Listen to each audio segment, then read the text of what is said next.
Hi, my name is Norma Knight, and I'm going to be presenting 2 chapters for my final presentation from the Island of Dr. Monroe. Chapter 12 is The Sayer of the Law, and it basically starts off with Edward running into the Beast People at the hut. So here we go. Say the words, says the ape man as Edward comes into their law. All of the Beast People are gathering around to say the law of the man. Edward tries to join in as they say not to go on all fours. That is the law. Are we not men not to suck up drink? That is the law. Are we not men not to eat fish or flesh? That is the law. Are we not men not to claw the bark of trees? That is the law. Are we not men not to chase other men? That is the law. Are we not men? His house of pain, his is the hand that makes, his is the hand that wounds, his is the hand that heals. His is the lightning flash, his is the deep salt sea, his is the stars in the sky. Edward continues to mumble. The ape man replies, he is a 5-man, a 5-man, a 5-man like me. The gray creature in the corner, not to run on all fours, that is the law. Are we not men? He has little nails. It is well. The ape man replies, eat his roots and herbs. It is his will. The gray-haired creature says, I am the sayer of the law, said the gray-haired figure. Here come all that be new to learn the law. I sit in the darkness and say the law. All of the Beast People gather around and repeat, it is even so. Evil are the punishments of those who break the law. None escape. The swine says, none escape. None escape.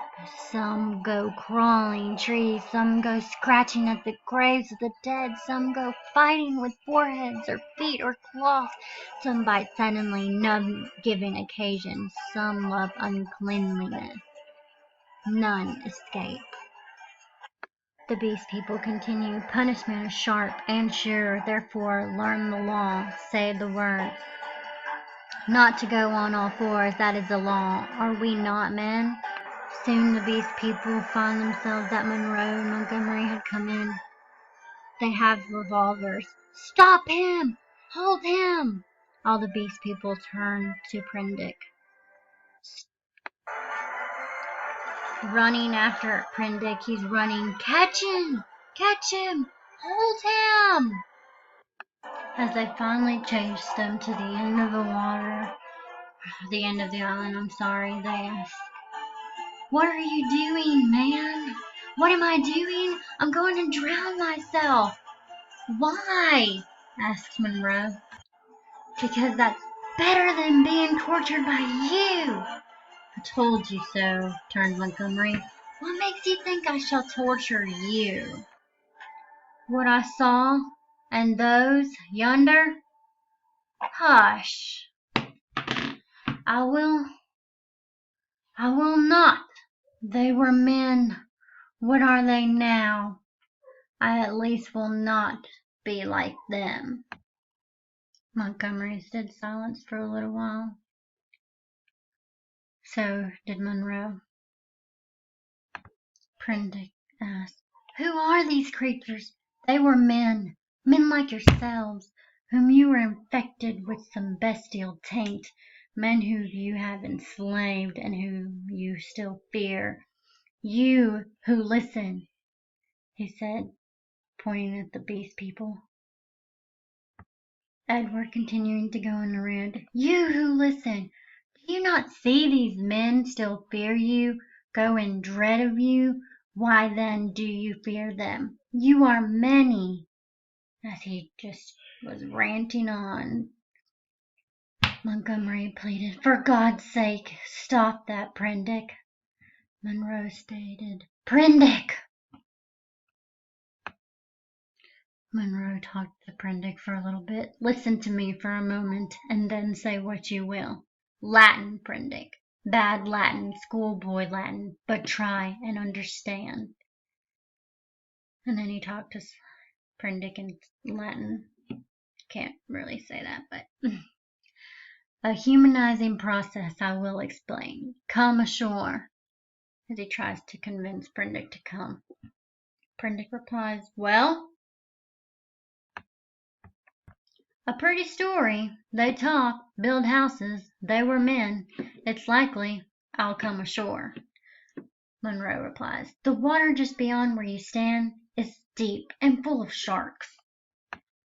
Prendick replied, that's my way, short and sharp, presently. Monroe replied, wait a minute, that's a loaded revolver. Montgomery here will do the same, as they dropped their guns. Now we're going up to the beach until you are satisfied the distance is safe. Then come and take the revolvers.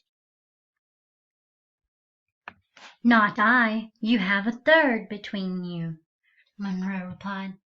I want you to think over things, Prendick. In the first place, I never asked you to come upon this island. If we vivisected men, we should import men, not beasts. In the next, we had you drugged last night. Had we wanted to work you any mischief. And, in the next, now your first panic is over and you think a little. Is Montgomery here quite up to the character you give him? We have chased you for your good, because this island is full of inimical phenomena. Besides, why should we want to shoot you when you have just offered to drown yourself? Why did you set your people onto me then, when I was in the hut? Prendick questioned. We felt sure of catching you and bringing you out of danger. Afterwards we drew away from the scent for your good.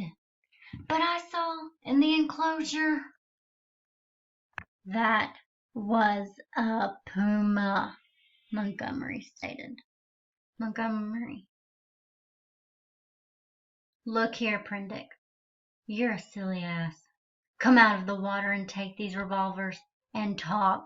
We can't do anything more than we could do now.